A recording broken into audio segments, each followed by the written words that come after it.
So territorial behavior, Yeah. sounds like. You've done some obedience stuff already. And then I guess when your guests are over, she's acting like a shepherd, is what it sounds like. Yeah, I mean, anything, and even like she's not too reactive towards dogs normally, but if we're outside of the condo, and we're on like a busy street, we're on Southport corridor, she'll get really reactive. We could be walking down the street together, she'll be totally fine. The minute you step your foot inside our condo, she just goes apeshit. Yeah. And I had a trainer come to the house and do like training, and it did help her a lot. Like we've got her to do place, stays, come, like long come commands, like a lot of really great things. But even when the trainer would come to the house, every single time, she would just, her whole body would shake up, like from barking at her and, just try and bite her legs. And we were getting ready to move on to the e-collar, and I just ultimately, my gut was telling me this trainer just like wasn't the right fit. I think she would be perfect with like labs and that sort of thing, like dogs that maybe don't have like Oh, I see. such, Sure. yeah, just like dogs that might have small behavior issues, right? Maybe they bark a little too much, but are ultimately like nice, friendly dogs. And so I came across your site, and just your methodology of training just seemed like maybe a better option if we're going to move forward with like e-collar and the next step. So Sure. What are you she's barking at? incredibly bossy. She's ready to leave already, so Yeah, watch out. No, it's okay. She wouldn't be the most dangerous dog I've seen. No, I mean, that's the good thing that like, even when she did try and nip at my friend's leg, it didn't even break her jean pant, which was like, not okay behavior, but. Correct. So when she lucky. went for your friend's pant leg, like she made contact? Yeah. Okay. Now, was she completely loose or was she on a leash or anything? This time she was loose. Okay. So this was day 2, and I let her off the leash because Sure. day 1 I had her on, and I was feeling a little bit more confident, but it just obviously. Yeah. Then after that, she was like on a leash the entire time. Gotcha. So. Do you ever use this prong collar as a correctional tool? I mean, only as like to pull back, like. Okay, but never like a pop? No. Like a firm correction? No. Okay. I mean, no. Oh. I tried, kind of like, if she does something bad, I'll pop it back, but I don't know if I'm doing it right Yeah. necessarily. It takes a little bit of skill, and she's got a micro prong. Yeah. And I mean, they're meant for a dog her size, obviously. In my experience, it's a little bit harder to correct with these little prong collars, and just even little dogs in general, which is why I prefer remote collar, because everything's at the press of a button. It doesn't matter about skill. It doesn't matter about did you pull firm enough, or do you have the technical skill to correct the dog correctly. If we have good connection and you're at the correct number, it's going to get the point across. Okay. So, and this prong collar, was this through your trainer, or is this something that you picked up? Okay. Yeah, so she showed me how to use it, and it really helped with her staying next to me. She used to pull and tug and kind of go all over the place. So once we put this on, we were able to kind of control her a little bit more. We were able to start doing more heel.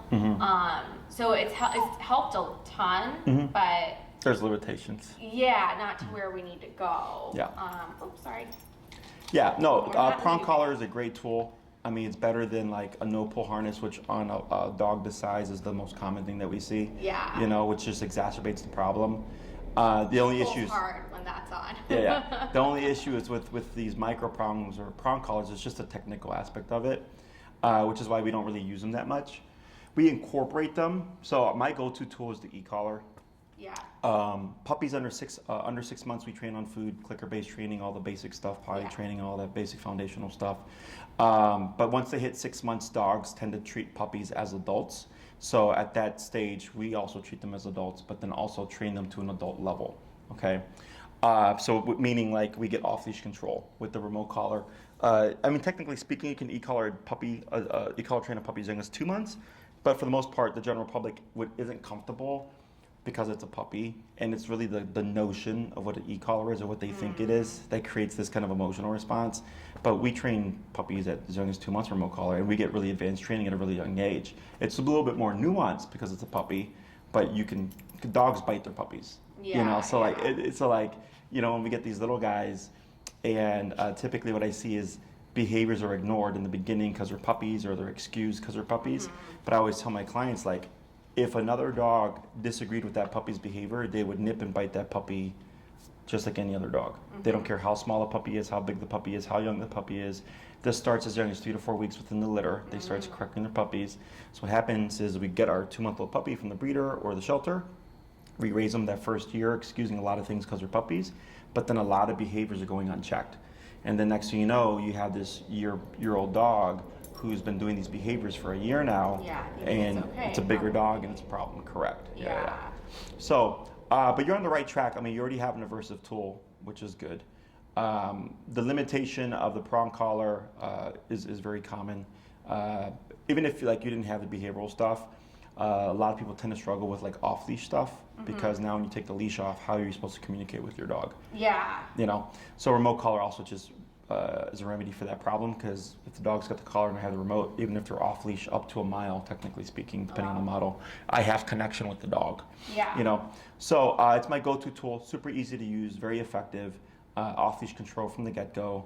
It's very effective for behavioral work. I've built my career on using remote collar, so. Yeah, Okay. I feel comfortable with it. I just don't feel comfortable teaching myself. Yes, which is wise. What is your understanding of what an e-collar is?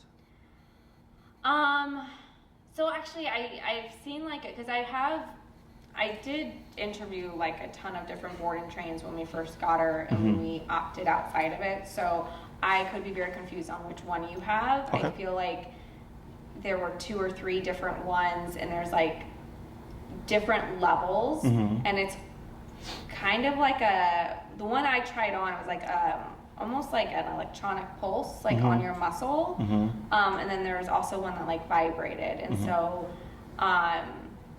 you can control the e-collar with a remote, but like how you're supposed to use it and train with it to make them stop a behavior or continue a behavior, I don't really understand that process. Okay.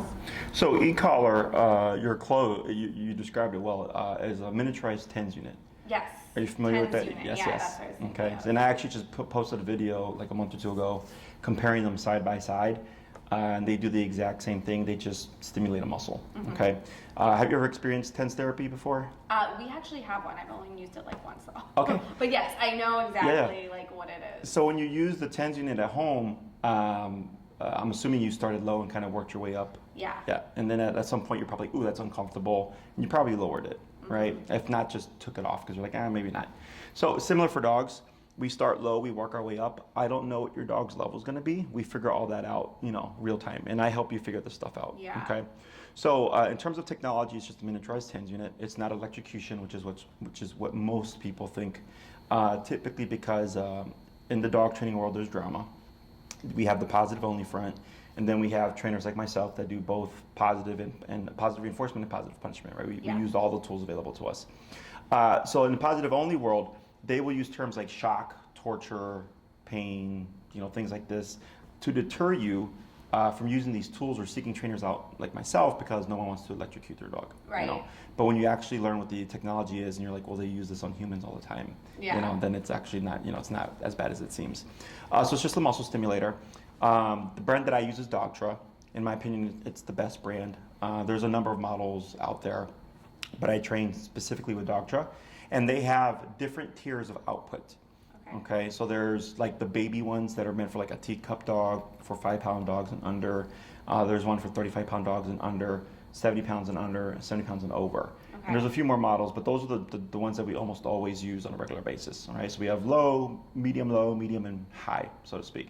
So she would be like on the low, medium, low type collar, because since she's a smaller dog, she doesn't need a whole lot of output. Yeah. Now, even if we had a high output collar, it doesn't mean that it's unsafe to use. It just means her number would be super low because you're getting more from less. Yeah. So I could put it like the 70-pound and over collar on my Chihuahua who's 8 pounds. It's perfectly fine. his number would just be ridiculously low. Yeah. Okay, whereas on a bigger dog, it would be like 25, 35. They go in increments of 1 up to 127, 1, 2, 3, 4, 5, 6, all the way to 127. Oh, okay. So like we can really fine tune it to the dog, Yeah. personality type, the size, and all that stuff. Okay, size of dog does not dictate what collar we use.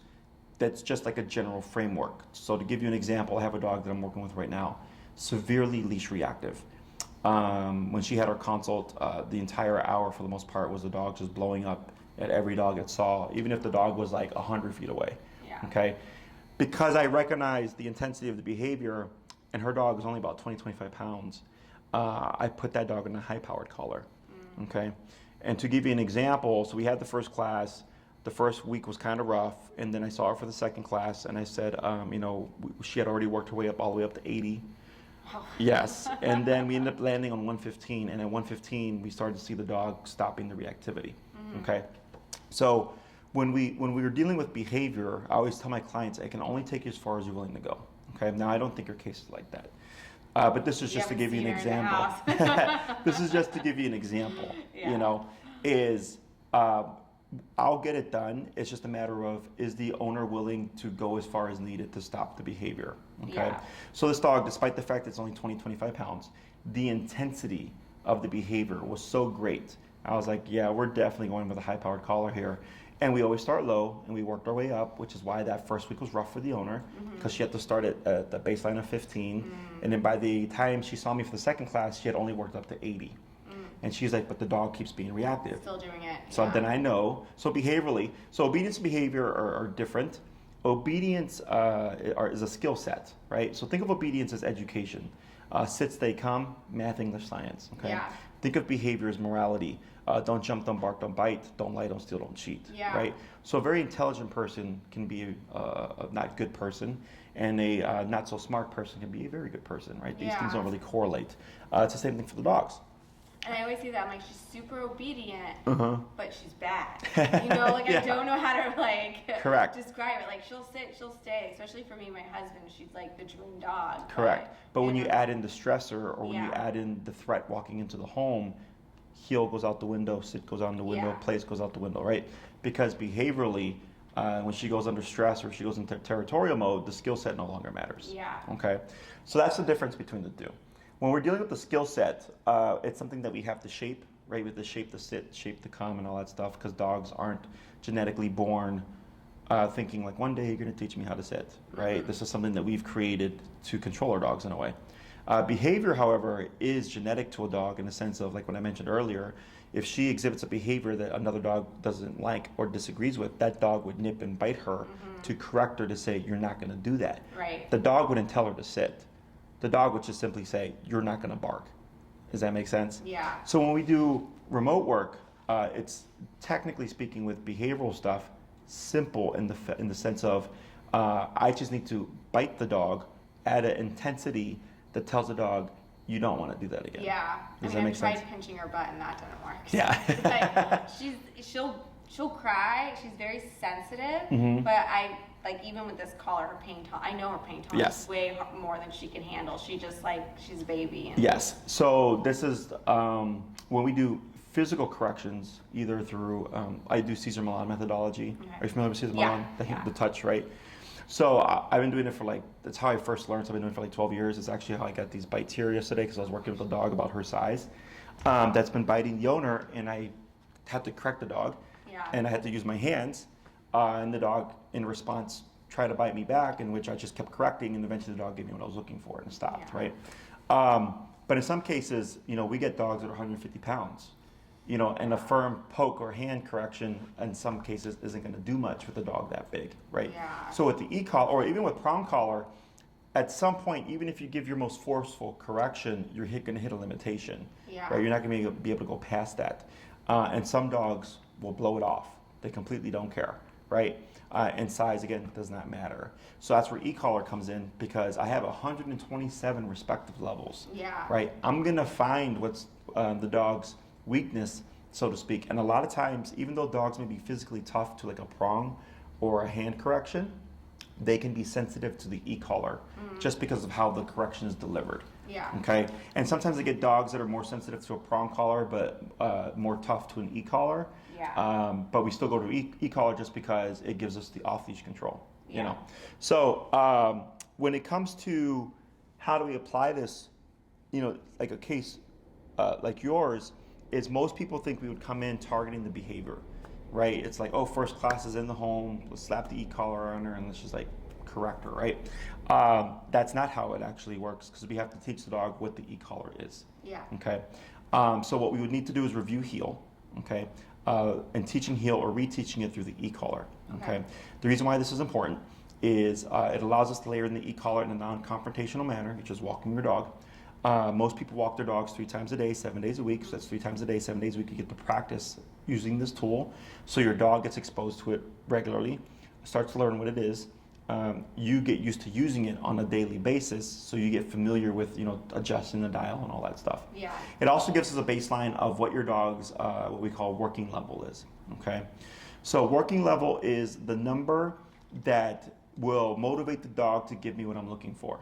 So if I want the dog, for example, to stop looking at a squirrel, I would correct it, you know, tap at 5, at 10. No luck there. No luck. So prey drive with squirrels and stuff. Oh, she loves, Great. yeah, squirrels. It's a trigger for her. Great, because that just gives us another thing that we can work on. It's true. It's true. We have a lot of them in my neighborhood. Yes. So yeah. So we figure out, using the healing exercise, what is your dog's number, okay? Once we figure it out, now we have a baseline. It's like, let's say you discover her working number is 25, okay, when you're walking her outside in the heel. But when you see squirrels, maybe that number hikes up to 50. It doubles, right? But anything less than 50, you just like forget about it. The squirrels are worth it, right? So then I go, great, we have a context now, because I'm gonna think that when I come over to do the in-home and she's territorial, the mindset is similar in terms of intensity, right? But in one case she's territorial, in another case she's driven with prey drive, right? But I'm gonna gamble that her territorial number might be 50 because that's her prey drive number. Yeah. So does that make sense to you? 100%, because like her resistance to be in the hallway if she goes a little too fast or gets crazy because she smells another dog, Roxy to be specific, she hates that dog. She's like, the collar works good, but when she sees a squirrel, it's like the collar, it's not even on her, right? So I was like, hey, you cry if I tug a little bit in the hallway to get you to calm down. So that makes a lot of sense. Yeah, and even if a dog vocalizes, so if when we're talking about correcting behavior, for example, the dog that I just mentioned that we're at 115 that finally stopped the reactivity, right? There was a lot of vocalization, okay? But if the dog continues to exhibit the behavior, then it's not firm enough. Yeah. Because that's usually what deters people, is they go, oh, my dog yelped. I must have been too harsh. And I go, but the dog is still doing it, so clearly not. She yelped the other day when my husband picked her up for no reason. Yeah. She's super traumatic, super vocal. Yeah. So these things are all things that we figure out as we go along, and ultimately what ends up, and it's not that I want the dog yelping all over the place. I try to get it where as low as possible but as high as needed. Yeah. Ideally, when we correct the dog, they won't vocalize, but they'll take the correction and respond to it. Like they would stop the reactivity, right, without yelping. But every now and then, I just get cases where it's like, okay, this is a very physically tough dog that's willing to take a lot of discomfort in order to do this behavior because for them it's rewarding enough. Yeah. Okay. So that's why we start low and work our way up, and everything is common sense.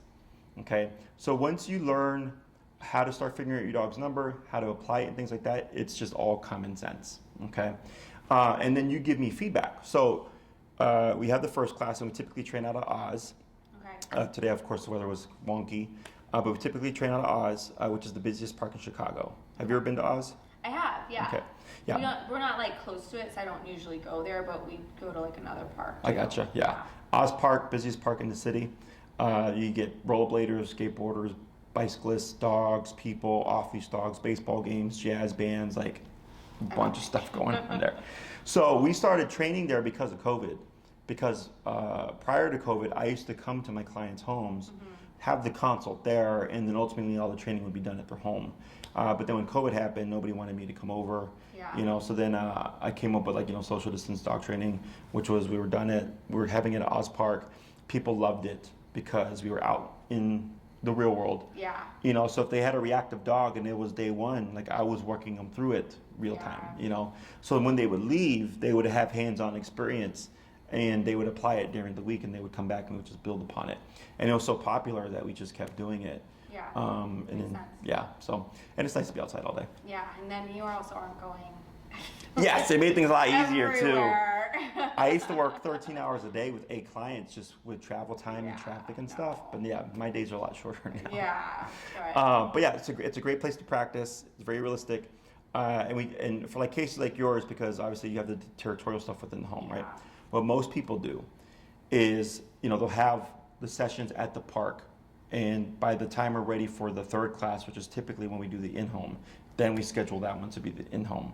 Okay. So then all the obedience stuff that we can get done at the park or at my facility, we just knock it out. And then when it actually is like, okay, we need to do the behavioral work, then we'll move to the home. That okay? makes sense. Questions on any of that stuff? No, it sounds like 1 or 2 lessons outside, and then the third will be in the home, or is that? That's a general structure, correct? Yeah, okay. So then, when it comes to like how long and like length of time and all that stuff, it really comes down to like how well trained of a dog do you want, how much control do you want, how intense the behavior is. I'm gonna gamble and say it's not as bad. And I know for you it's probably like, but this just seems really bad. I've seen a lot of dogs, and I'm looking at your dog here, and I'm like, it's upsetting. I know, she's deceiving. She's super deceiving. But, Yes. I mean, it's concerning because we are trying to grow our family, and I'm getting concerned, if we have a baby and we have my mom coming in and out of the house and friends coming in the house. The option is to put a muzzle on her or to lock her in the bedroom. And, I don't think locking your dog in the bedroom is the best quality of life for her. I think there's a lot more potential here from her. So, and putting a muzzle on, it might be an option. It might be something we have to do if she still has that like nipping instinct in her. But she's so trainable that I just like want to give her all I can give her with your help, and see if we can help her live a happy life in our family room while all this chaos might be going on. Sure. And see if she can, not have that urge to like run after someone and bite them. Yeah. That's my ultimate goal here. And, I have a very flexible schedule for the most part. My husband really wanted to come.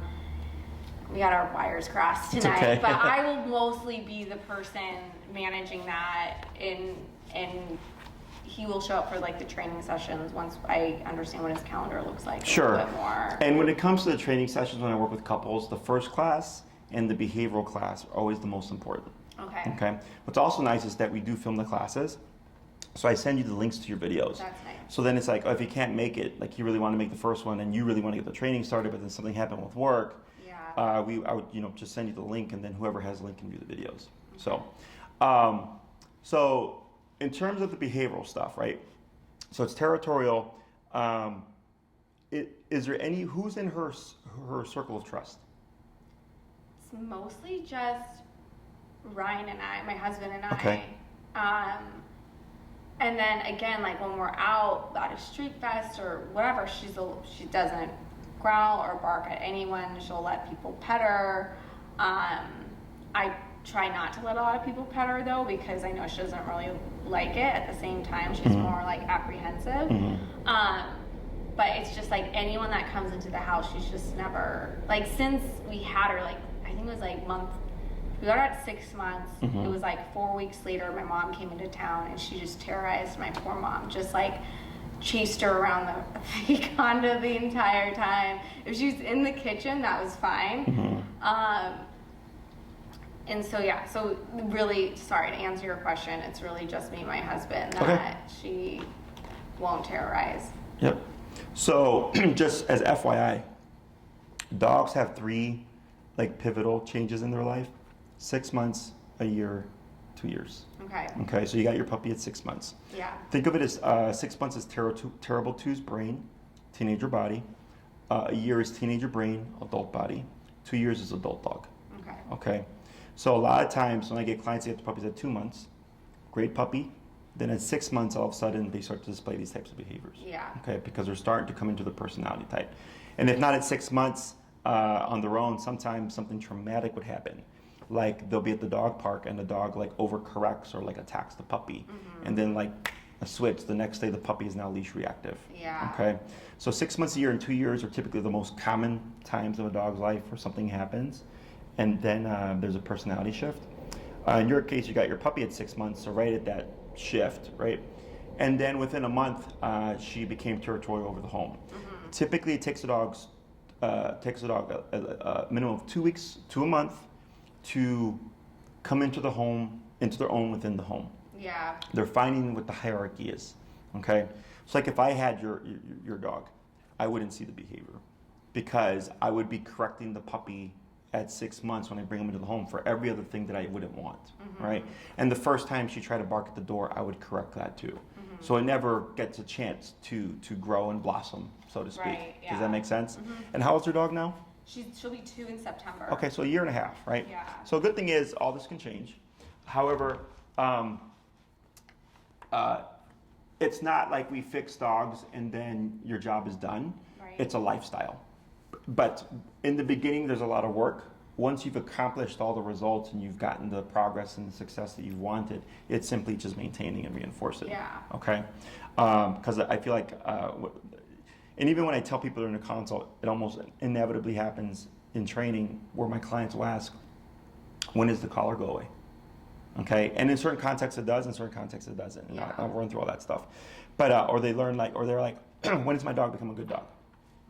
It's super common. Yeah. And I go, that's not a thing, that's a human thing. Dogs don't proactively think to themselves like, oh, like you put so much investment of time and training, I'm gonna be a good dog now. Yeah. Like your dog is a good dog because you're doing good of reinforcing the rules and boundaries. Does that make sense? Yeah. Kind of like with kids. Yeah. You know, with children, you raise them with rules and boundaries, you know, and ideally when they mature and become an adult, they're a good adult. Right, but then there's also, as a human, the ability to like just turn around and go like, screw all that. Yeah. I'm on my own. I'm gonna do everything you told me not to do. Right? Yeah. Dogs, fortunately, will give you what you give them. Okay. So if you're just consistent with giving rules and boundaries, you're gonna get a dog that has rules and boundaries. Yeah. Does that make sense? Questions on any of that?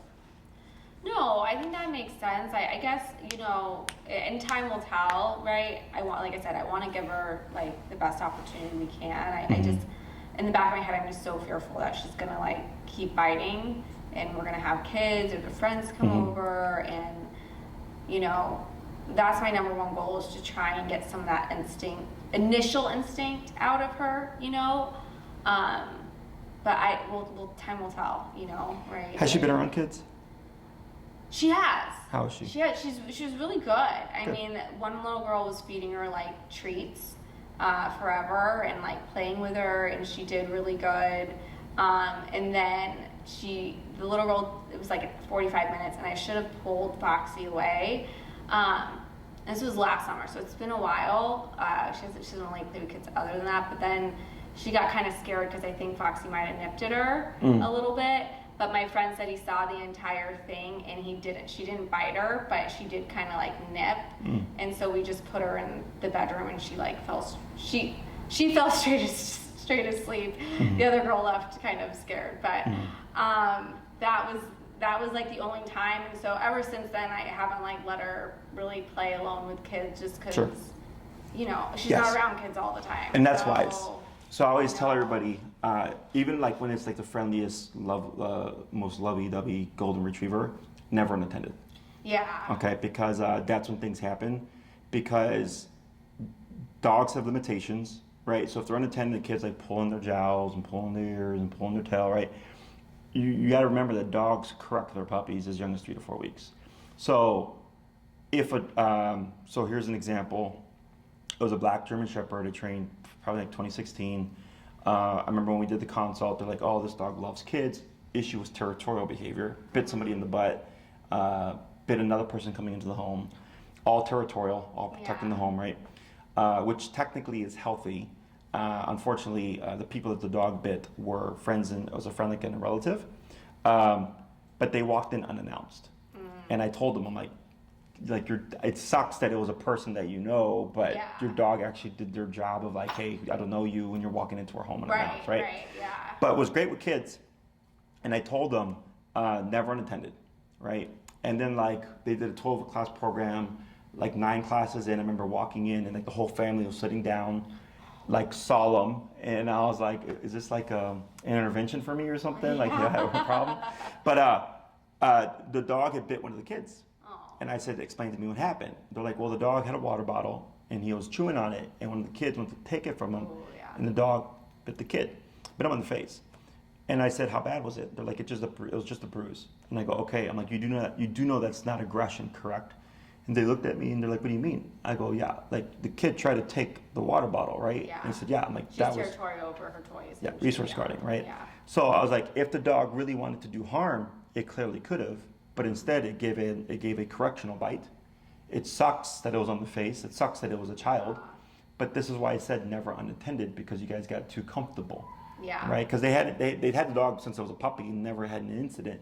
Now, just because there's never been an incident doesn't mean one can never happen, right? So dogs, no matter how big or small, no matter how cute and friendly they are, I always tell people never unattended with kids. Yeah. Okay. Now, when it comes to the interaction, with the 45 minutes and all that stuff, what may have happened, because kids can tend to be a little sensitive, is like, let's say Foxy took a treat a little too roughly. Yeah, like she was having her sit, shake, down, like she was just doing that for like 45 minutes. Yeah. Frustration, things like that. So if the dog takes the treat a little bit too roughly or firmly, the child can get spooked because they think of it as right? But really, it's like it was, somebody saw it and they said like it wasn't that or whatever, right? Yeah. So, but for me, this is a good thing because if she had issues with children, by very high probability that it would have popped up right away, right then and there. Yeah. You wouldn't have gone 45 minutes. Right. Does that make sense? No, that made me feel good too. When we do live off South Course, there's tons of kids. So whenever there's a kid running around, she'll step back, tail through the legs, and kind of growl a little bit because she's unsure of what that is running in front of her. But 100% of the time, I never let a kid go up and just touch her. Sometimes the parents ask, I'm like, nope, pick her up right away. Like, I try and avoid kids out on the street at all costs, just because she is a little unpredictable.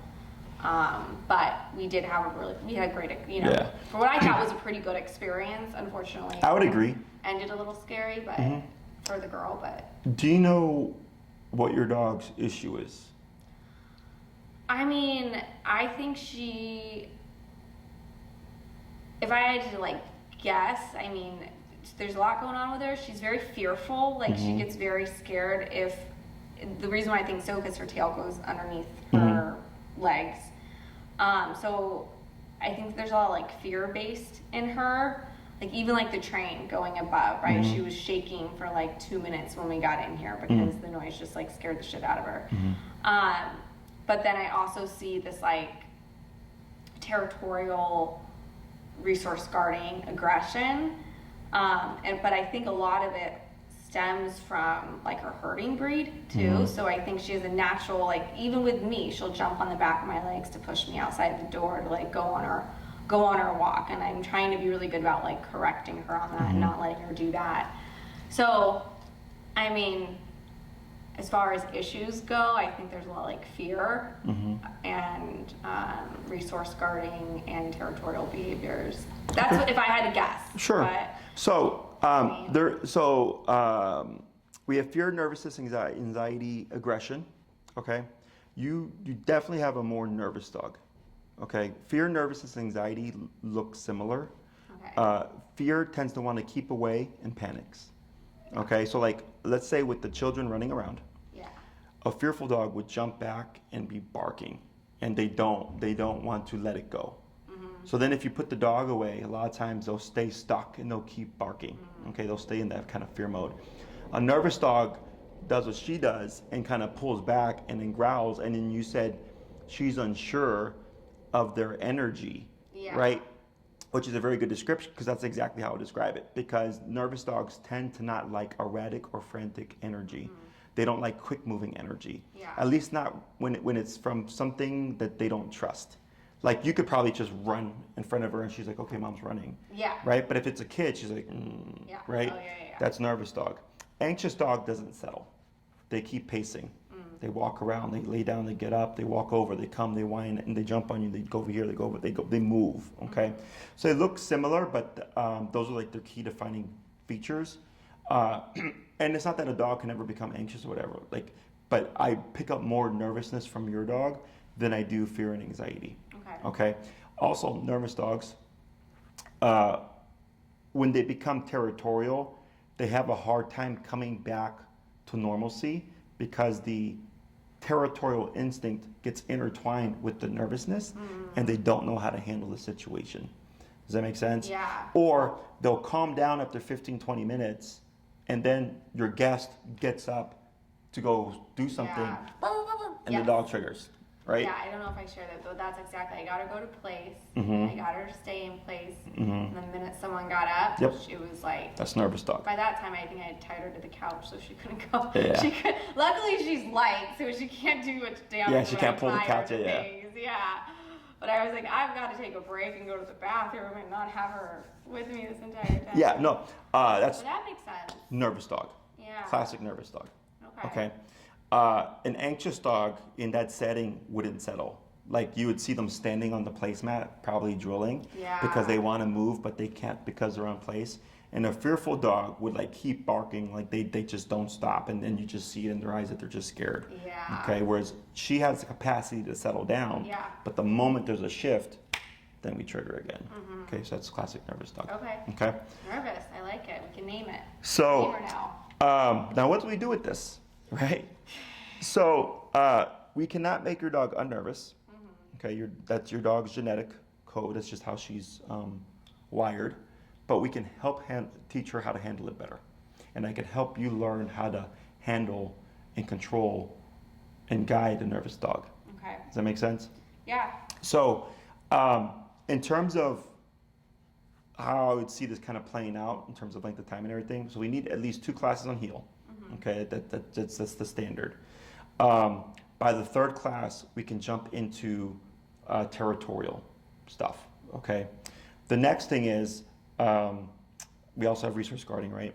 I think it's resource guarding. You know, like she protects bones or toys. Yeah. That's resource and like guarding. we can't have other dogs over anymore. I learned we did at one point, and then that all went out the door, I guess. But when we went to my parents' house in Arizona, she quickly took my parents' dog's toys and claimed them now as hers. So we learned that too. Like when we go back to Arizona, no toys out, no toys allowed. Sure. And it's funny because so in the human world, bullies tend to be humans or people trying to prove something, right? Whereas confident people have nothing to prove. Okay, we just know. Same thing with dogs. Okay, so bullies tend to be fearful, anxious, nervous dogs. Yeah. You know, so that's a bully type she behavior. bullied. My parents have a 60-pound dog, and she bullied that dog all over that house. Yeah, size does not matter. So bad. I was like, size. And then when he would come up to me, that's been another recent thing that's been happening. But it started when we were in Arizona. I have a very special bond with my parents' dog, and she was not having so she's guarding you. Yeah, very upset. She jumped on top of me and stood on top of me, and I was like, okay, we have an issue here, and I don't really know what to do, so I'm just gonna stay away from the dog, the other dog, not to not get her too, wild. Yeah. So size in the dog world does not matter in terms of like gaining respect or controlling. Like I have a client right now. The client herself, she's like 6 foot tall. The dog's 13. It's this dog, 13 pounds, and he bullies her. Oh God. And I told her, I'm like, because I'm demonstrating things, and then the dog was allowing me to do stuff, no problem. And she's like, how do you do that? I go, because I just assert myself, and when the dog tries to bully me, I don't allow it, and then I continue with what I'm doing. And the dog goes, well, it doesn't work with you, right? So then the dog's not going to give me a problem. Yeah. But I was like, with you, you've gone, 6 months of, giving into the Yeah. behavior, and now the dog has grown this kind of ego, this Yeah. false confidence of like, I get to bully you. Yeah. And it's only 13 pounds. Yeah. So. Well, and it's funny because she's kind of reacted that way too. Like my brother is a very big fan of Caesar, yeah. He like turned around and yelled at her and like charged her a little bit when she was chewing a bone, and he walked past her and she tried to like nip, and so he kind of like went at her and she backed down, and the rest of the trip she didn't bother him, but she bothered my sister, you know, but so I just thought that was really telling too. But you know, I can't tell my guests like just yell at charge the dog. back at their, you know, like they won't do that. And I get that, right? So I have to figure out ways to, without just locking her in the bedroom. Because Correct. the positive reinforcement trainers that I've worked with are like, just put her in the bedroom while you have guests over. I'm like, well, that's not going to work when I have a kid or a nanny or my parents are in for the weekend. I'm not going to lock her in the bedroom for 4 days. You know, like I don't think that's a good life for her. And I'm hoping we could, you know, figure out something else. Yes. Something else out. So,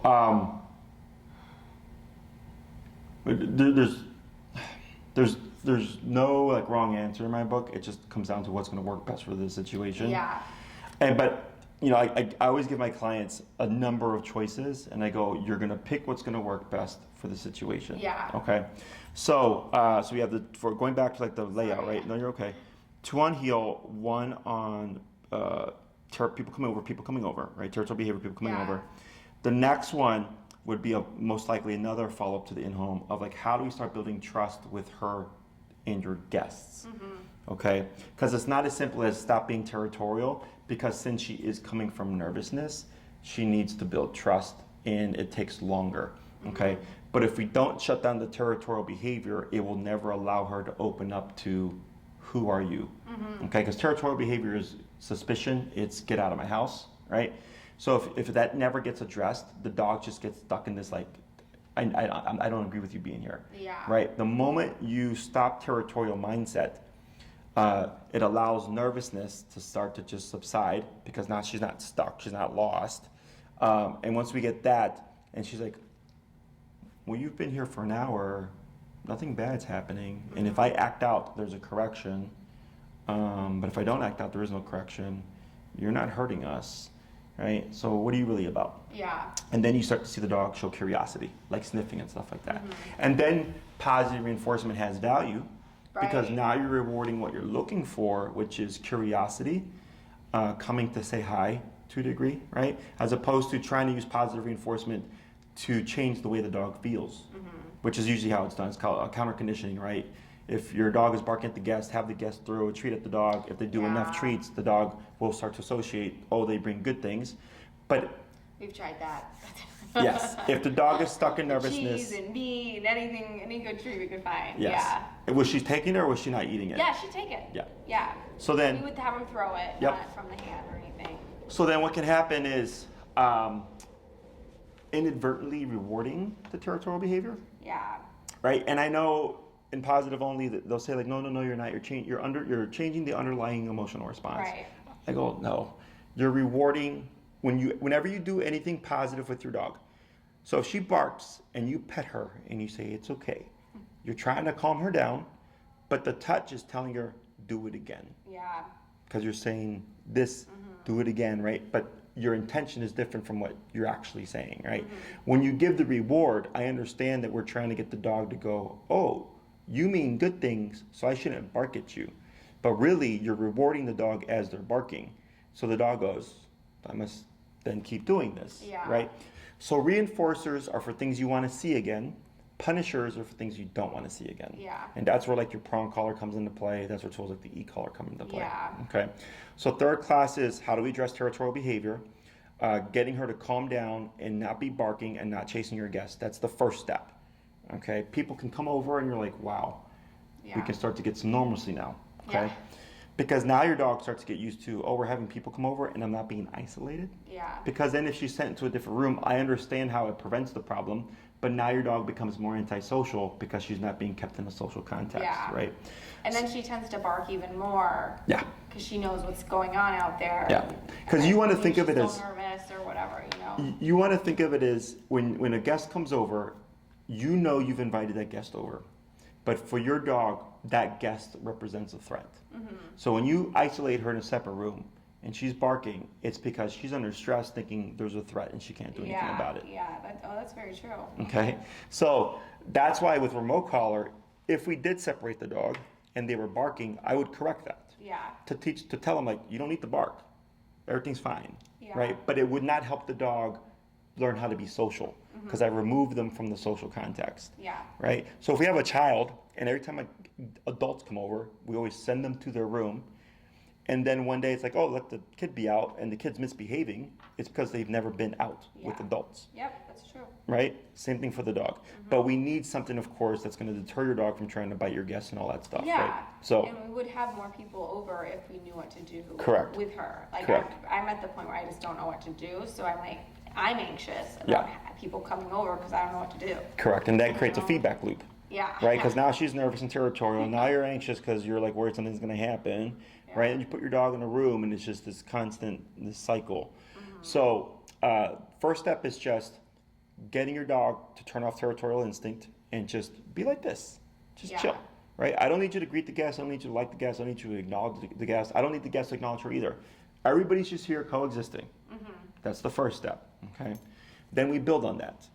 Okay? And then you have your next class. And I go, how'd it go this week? And you're like, man, Jess, we had 10 people come over. It's crazy. I go, great.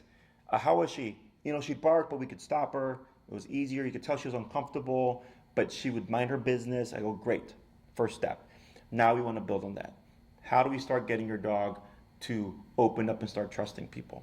Okay. So then I have an exercise for that. And there's two approaches. There's the approach where I let the dog do it on their own terms. But if you always do that, it can reinforce bully because it's always on their terms. So there's also times that we're going to have to socialize her on our terms, which would be like I come in and I come straight at her to pet her. That's the first thing I do. Okay? She flips out. That gives me anxiety just saying She, that. yeah, she flips out. She tries to bite. She barks. Whatever. We do it. We correct it. Okay, so that she starts to understand, like, oh, it's not always on my terms. Okay, sometimes it's on your terms, and then we do a balance. Because if it's always on our terms, then the dog's like, people again. Yeah. All they ever do is pet me when they come over, right? But if it's sometimes I let her choose, and then sometimes I choose, it's a nice little balance. Okay. So then we go, okay, what's the next thing? Okay. Resource guarding most likely would be the next thing that I would tackle. Okay. Now, resource guarding is healthy, technically speaking. Yeah. Because in the dog world, they don't understand that the things that we have that were purchased at PetSmart or Petco or whatever, and there's more where they come from or whatever, right? They just go like, I found this thing and it's mine and I'm going to protect it. Okay, so it's a natural instinct. Unfortunately, in our world, it's not acceptable, right? Especially if we have kids involved, because then what happens if she possesses the baby's toys or things like that? Yeah. Oh shit. Okay. About Yeah. that, So and that's why I'm here, because I know stuff and I've seen stuff that you wouldn't know or you haven't seen, and I call it out for you.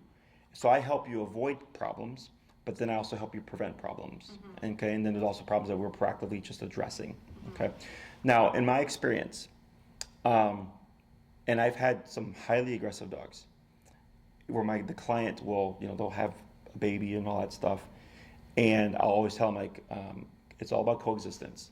Don't bring your baby home like Simba to your dog. Okay, I was like, just you coexist. Don't let the dog too close to the baby. You set boundaries with the baby to the dog, boundaries from the dog to the baby. And literally the first couple of years, they're just coexisting. Because what can happen is, let's say you bring baby home, baby's immobile, come 6 months they start crawling or something, right? Dog now starts to growl. Because the dog goes, wait a minute, for the past 6 months you've been immobile, and now you're moving. Okay, then they start to growl, and you'll see things like that. Okay, so then the humans get really worried, and they go, it's normal. Yeah. The dog is unsure, especially with nervous dogs, because they go, I just got used to you being still for 6 months, and now you're moving, right? And then they get past it. Yeah. Now baby starts to use the walker, it starts to walk, starts to run, right? All these changes The dog goes, what the hell? Like, I just got used to you crawling, and now you're like trying to stand on 2 feet, and then you see some steps back. Okay, all this stuff is normal. But that's why we do coexistence. Because the dog goes, okay, I'm gonna mind my business over here, you mind your business over there, we're good. Yeah. So by the time the baby's 2 to 3 years old or whatever, ideally they'd already have a concept of gentle, can take directions and stuff, but then also for the dog's like, oh, okay, you've been around for 2 years. Yeah. You're a part of the family now. Okay, is then I'll tell the owners, like, now would be a time you could start, if you wanted, introducing them. Food, supervised, controlled context, things like that. Yeah. So then dog goes, okay, cool, like, you're just another member of the family. So even if it starts off on the wrong foot, it's okay, because it's just time. And I had one case in particular, my most aggressive cases. He had went through 3 trainers by the time he was 6 months. He was a blue heeler. I was his 4th trainer. Gosh. We got a lot of that stuff addressed, and then they had a baby. And I was super worried, because I knew how intense that dog was. Loves the baby, loves kids, loves playing fetch with them, like, not an issue. And they had their baby in 2020, and I think I trained him like in 2019. Oh, wow. Okay, so there's no predicting. Yeah, you just don't know until it happens. Correct. Right? And I've had the friendliest of friendly dogs, not like the baby. So I just tell people, we'll play it by ear. When that day comes along, you always have me as a resource. Yeah. After training, I always tell my clients, you can always email me questions, and then I'll help you through it and all that stuff. So I wouldn't be too worried about your own personal family, because that's much more realistic. When it comes to opening your dog's social bubble, I only care about the people that the dog would see regularly, friends, family, loved ones, things like that. I could care less. So it's like, oh, this is my friend of a friend who's coming for the one time. Now, we don't want her to exhibit negative behaviors, but I don't care that she opens up to that person. Yeah. Does that make sense? Yeah. I don't even care if she opens up to anyone, just as long as she's not biting them. Like, chasing them around the house, and like me not knowing what to do, Correct. Besides keeping her on a leash and holding her back. I can hold her back, she's only 10 pounds, but I've gotten over the fact that, like, she might not be that dog, that lap dog, or that dog that just runs up to everyone and wants kisses and hugs. If we can get her there to some extent, that'd be great, but my concern is more like the safety of my friends and family coming over. And the reason why we do it is it's simple. It just takes time and repetition. Yeah. And what you would most likely find is the people that she's seen repeatedly over and over again, but still hasn't warmed up to. Yeah. They're typically the first ones the dog warms up to. Because she goes, I've seen you 100 times, but I've never seen you in a stable mindset. Yeah. And then she's like, oh, yeah, okay, I know you. You've been here so many times, right? Those people, the dog gets over real quick. Yeah. The ones that are infrequent or like very rare would take the longest. Okay. But the bare minimum was always just coexistence. Yeah. Okay. And then, so when it comes to like to pushing the socialization, if it's in a scenario where you're like, I feel very confident, like this is going to be a good experience, you would push. But like, let's say you're having like a dinner party or something, and it's like there's too many people and you really don't want to keep track of your dog, then you could put her in a crate. Yeah. Right? And then you would correct the behavior, and you could put her in the crate in the social space, so she still has to see everybody, but she can't act out. Yeah. Right? So she's not getting the social interaction, but she's not being locked away and left to be like in this mindset. Does that make sense? Yeah. So she can learn like, okay, I can be in here in my kennel with 20 people walking around and talking and not be stressed out of my mind. Yeah. Okay? So we have, end of July Taco Fest off Southport, and we always usually have like friends over then. So that was the day I was either going to board her and put her away just because I can't handle it, but if we did I don't know, like when we start training, but that could also be a good time to like practice, because I know that's a day we have a lot of people over, or up to your recommendation, if that's a good day just to board her for the day, we would do that too. It always comes down to like how much has been done. Yeah. Right? So ideally, even if we've only had like up to the second class or whatever, even if it's like, okay, my dog's in the crate when people come over and I'm going to correct her for barking, like it's simple. Like you don't have to do like, oh, she has to greet everybody type of thing. But if depending on how many classes you would have by then, it all just comes down to your comfort level. Yeah. Because I tell my clients, because I get some people that push a ton, right, from 1 week to the next. So we make a ton of progress.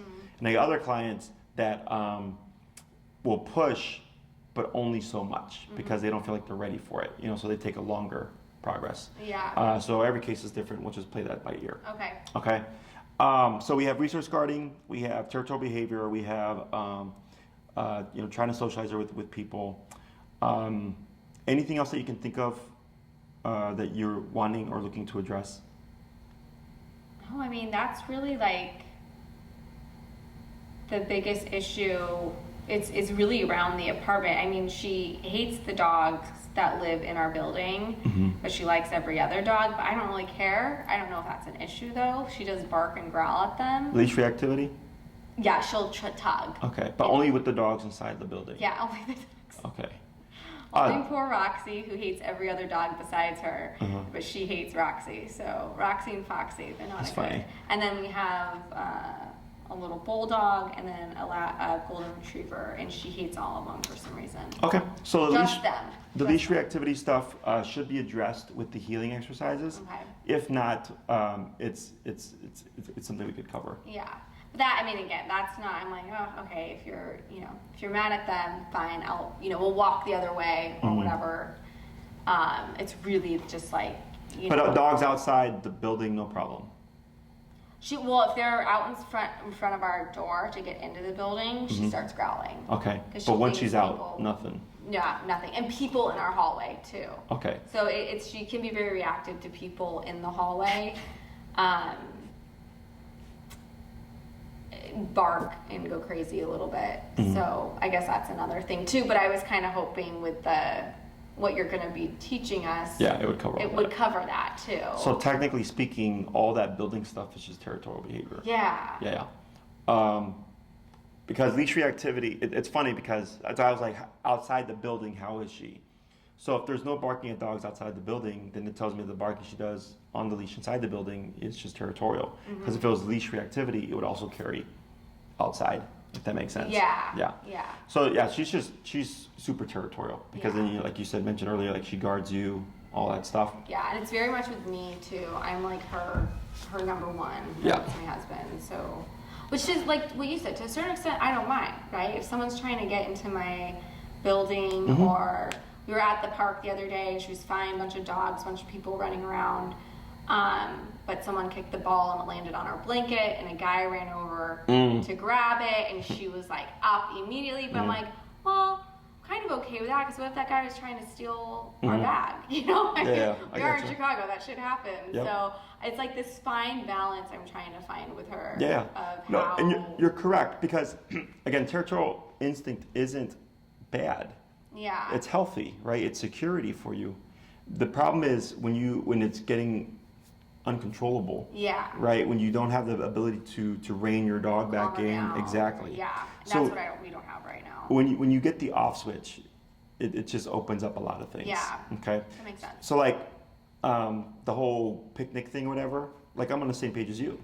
Like Yeah. I wouldn't correct that. If anything, you say good girl and give her a piece of bologna, because especially after, post remote collar training, you can have what you want. Yeah. Like dogs, there's dogs that are trained to be protection dogs. Like they're trained Yeah. to be aggressive on command, That's true. But in those cases, we have the on and off switch. Yeah. So, Okay. so I would put you somewhere, so we have 3, 6, 9, and 12-week programs. I would put you like at a 6 or 9. Okay. Okay. If you did 6, I kind of what I call bare bones. I bare bones it where I target only the things that I know that are necessary to you. I don't teach stuff that's not going to be applicable. Okay. So the bare minimum would be we have to do 2 on heel, Yeah. but that will also cover your indoor leash reactivity with the neighbor dogs. Okay. We have people coming over, territorial behavior, how to socialize your dog with people coming over. Resource guarding, okay? And we'll treat that 6-1 as like a variable, maybe to review something, maybe there's another behavioral thing that you're looking to address or whatever. Keep in mind that resource guarding takes the longest to teach. It's easy to do, it just takes a lot of time and repetition. When we say resource guarding, like of her belongings Mm-hmm. kind of type thing, yeah. Yes. Now, resource guarding of you is a separate thing. Okay, so resource guarding with objects is easier because you would have the ability to tell her, relinquish that object is no longer, you can no longer have it, and you can take it, okay? If a dog is guarding the owner, and she's, you know, laying under you, and another dog comes, that is a separate thing. I cannot make her like dogs coming into your space. Yeah. Does that make sense? Yeah. Now, what could be done is a dog comes into your space, and instead of trying to charge at them or bark at them or jump on your lap and claim you, Yeah. is she would leave the situation. Yeah. Okay? So then you would see the dog approaches, she's like, I know what's gonna happen, she just leaves. And then you could pet the dog or whatever, you know, but there's no such thing where it's like, okay, I'm gonna make the dog take it and have this dog come into my personal space. Right. Because the liability of there being an actual physical confrontation, the risk of it isn't worth the reward.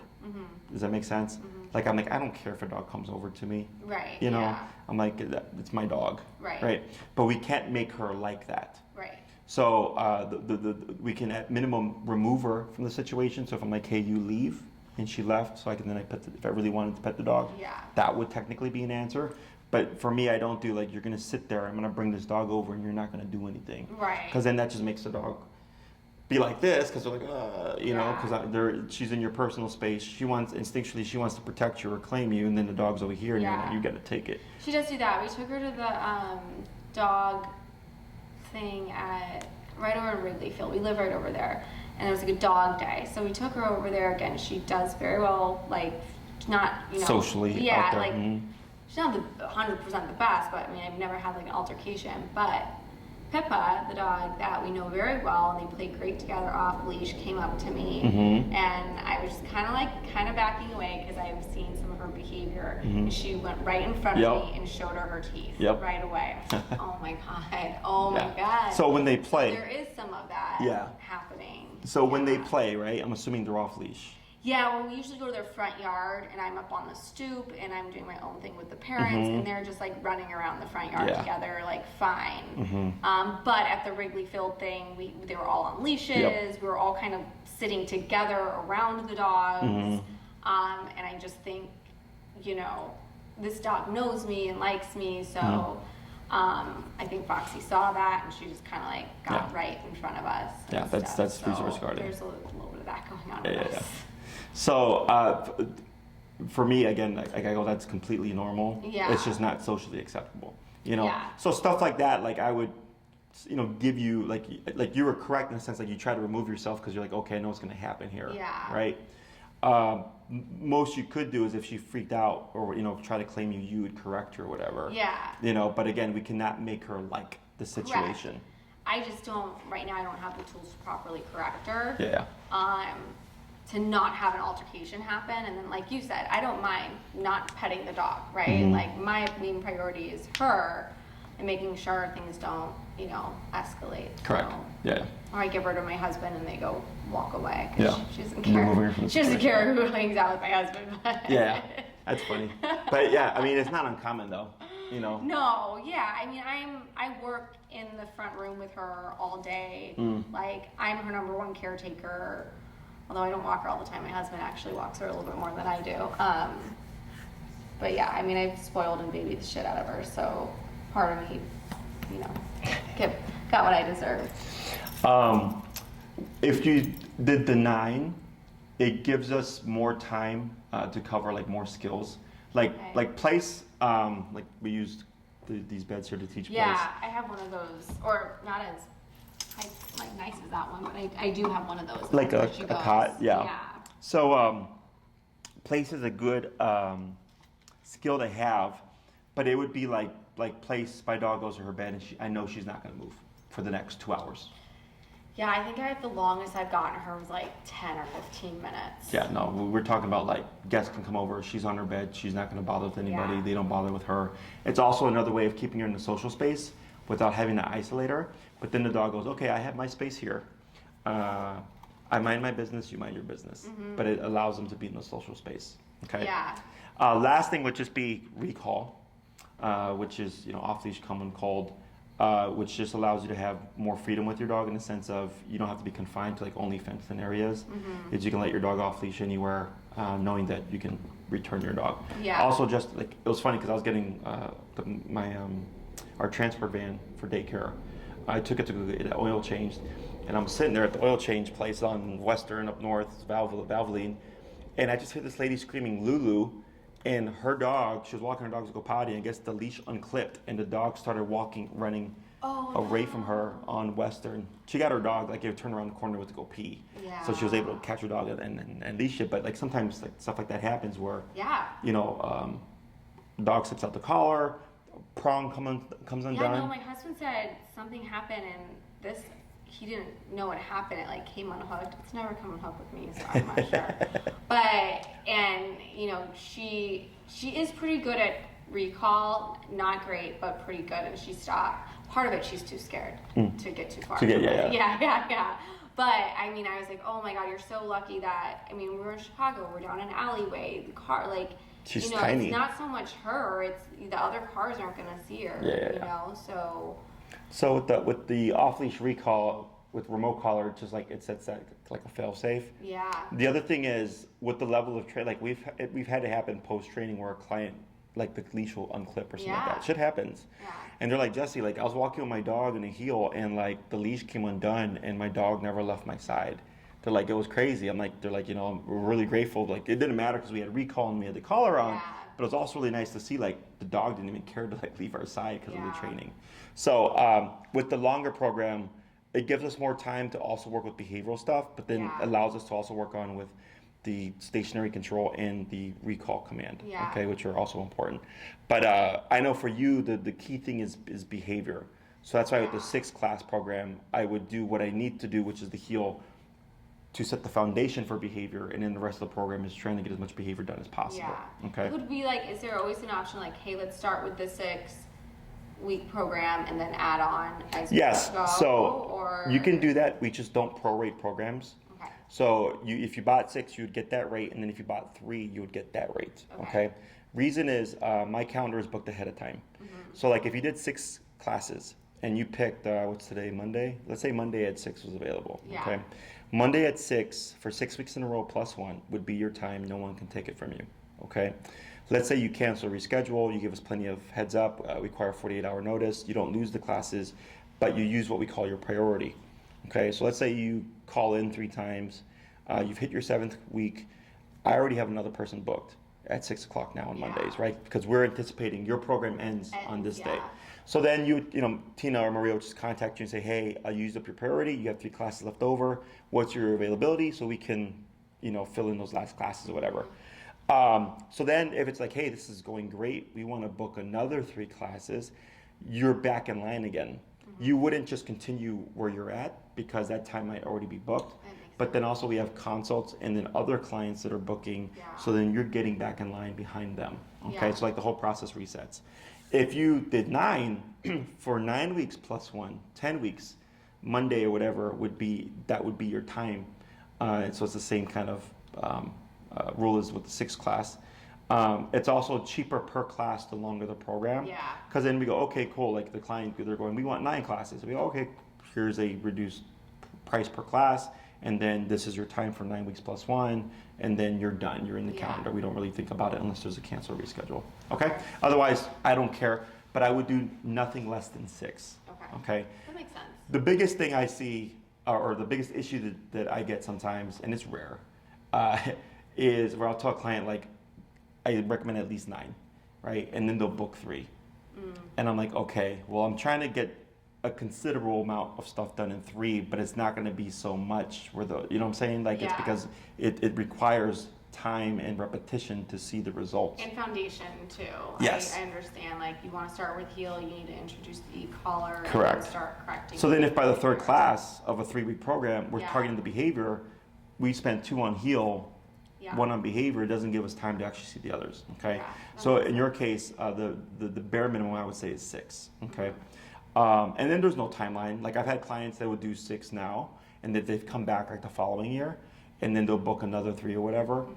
Also, what I tend to do, like if you did a longer program, just for example, is once we start to get good progress, we might space out the classes a little bit, where I might say do every 2 weeks or do every other week, because you need time to practice what you've been taught, right? So like people coming over, if it's like you have your 4th class and I'm like, how many people have you had over? And you go 1. I go, I probably wouldn't have this class. I would wait until you've had like a good group of people, you know, at least 10 people coming over. I'm like, okay, cool, how'd it go? You're like, 8 out of 10 were great.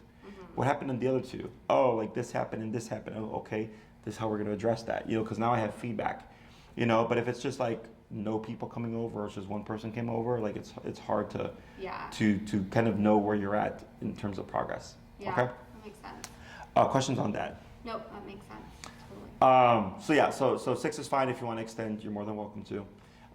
In terms of the collar that she would need, I'd put her on the Doctor 280C, and they will send you the information for this. Okay. It's meant for a 35-pound dog and under. I don't think you need the high-powered collar. Okay. And then one of the most common questions I get is when does the collar go away? In my book, when you need it, it doesn't. Okay. So anytime your dog is out on a walk, you'd have your collar on.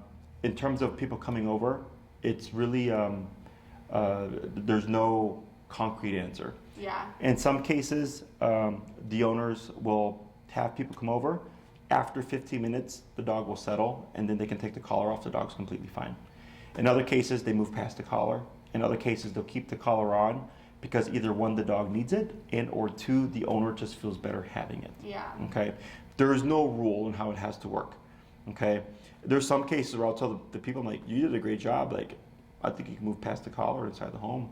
And they're like, no, like we just like having it. It just makes us feel good. Security blanket. Exactly. I go, that's fine too. I don't care. Last thing I would want is to advise someone to do something and they're not comfortable with it, and then something bad happens. And then I'm like, they're looking at me, you know? So I always tell everybody, progress at your own comfort level. Yeah. Okay. So the e-collar, the reason why I use you have it when you need it, okay, is I like to call it a cop on a collar, okay? Do you drive? Yeah, I do. Do you go in the expressway? Every now and then. Do you go the speed limit? No. No, okay. Most people don't, right? You see a squad car, what happens? Slow down. What happens when you pass a squad car?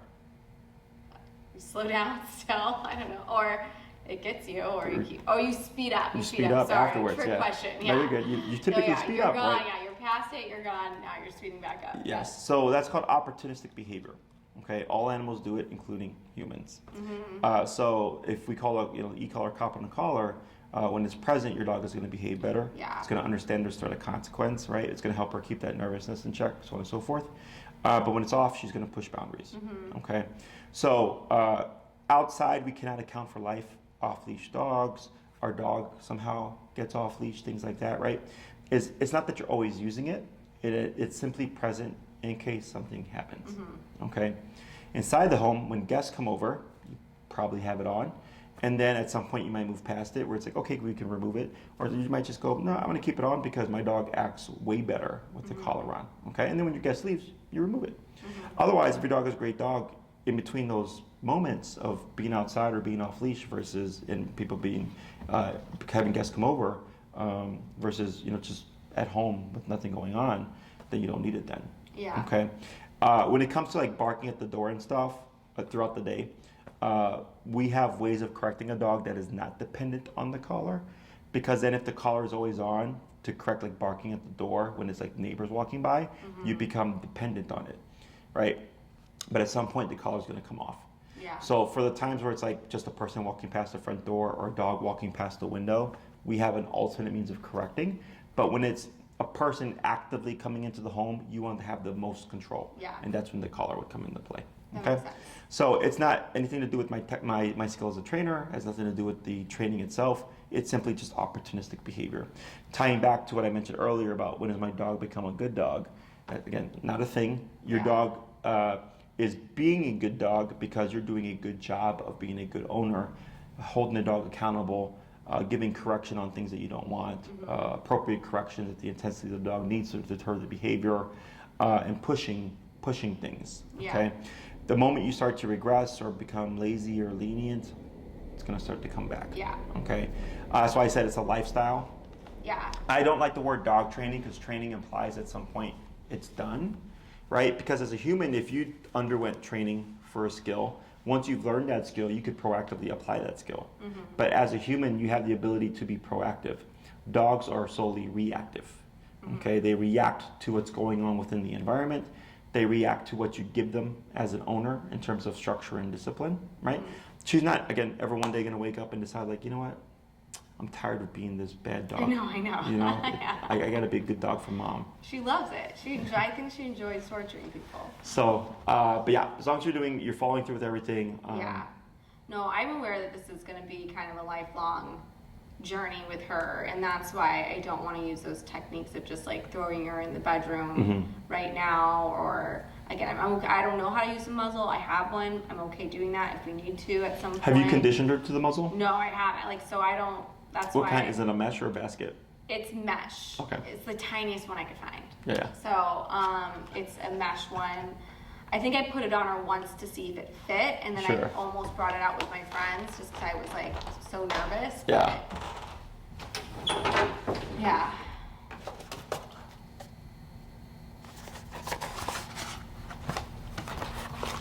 So this is. I feel like this would fit her. A little basket. This is called a Baskerville. This is a size 1. This is what we use. So mesh muzzles are, they're called grooming muzzles or veterinary muzzles because they're meant to be temporary while they do their thing. Yeah. This is meant for extended wear. Okay. Okay, so like we get some dogs that come here initially that are so aggressive that they need to wear it 24/7. Yeah. So that muzzle allows the dog to pant, open their mouth, eat and drink normally, take treats. Yeah. So like if you're having guests come over for 3 hours, maybe it's like you're really pushing it. Maybe it's like 10 people, 20 people, and you're like, you know what? I want to push this, but I also want to have safety. That's what you would use. Yeah. Okay. And when it comes to muscle conditioning, you can use treats and food. I do recommend it, and I recommend that you start it now. Even if we end up not using it, it's nice to have in your pocket. Yeah. Right? So like, let's say one day you're gonna have guests come over and there's gonna be like 5 kids. And you're like, oh crap, well I don't want to lock her up in a room all day. Right. Or what if the kids let her out the room by accident, Now you get your muzzle. Okay, so then that's where it's going to have its value. So counter conditioning, which here does have value, teaching the dog like good things come when the muzzle comes out. Yeah. Okay, making it just another thing, just like a prong collar, just like her flag collar, like her e-collar.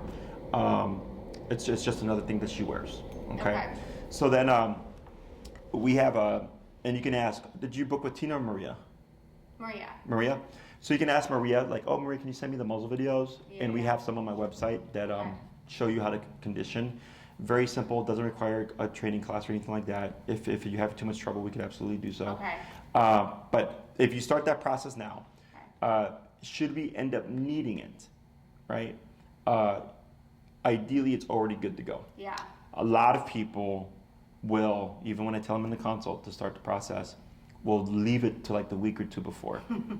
And they're like, oh, Jesse, like our dog hates the muzzle. I'm like, well, now I'm like, if you want to have the class, you can, but your dog's going to be more freaked out about the muzzle. Yeah. And it's not going to allow us to really do anything. Yeah. Okay. We want the dog to be able to just have it on, just like, okay, and not care. So it allows us to just progress with the socialization exercise and not have the dog be all like freaked out. Yeah. Because it's taking away her primary form of defense, which is her mouth.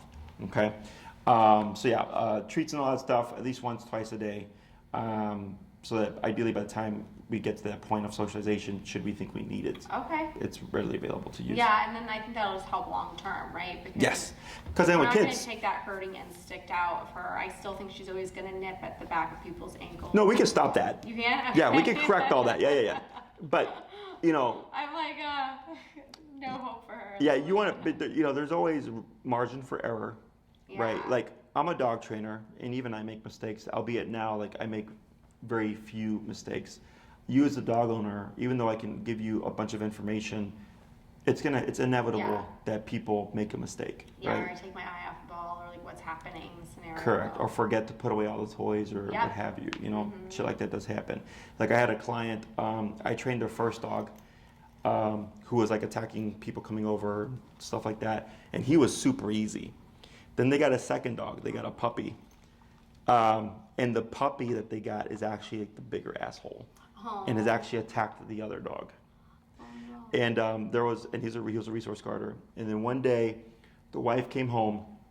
She saw like a bone out or something, and she was like, "Oh, I should put that away." And then she's like, "Oh, but they've been so good." 15 minutes later, there was like one of the worst dog fights they've ever had.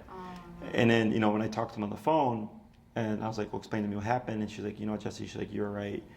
You know, I came home, I saw the bone. It'd been a year, no incidents." And she's like, "And I thought since it's been a year that we were past that. And I didn't put the bone up, and then we had a dog fight." And I said, "Yup." I'm like, "It's that complacency." Yeah. You know, I'm like, "It's okay. Like, I'm so fortunate that it happened, but it does happen." But, you know, that's why I always tell everybody, like,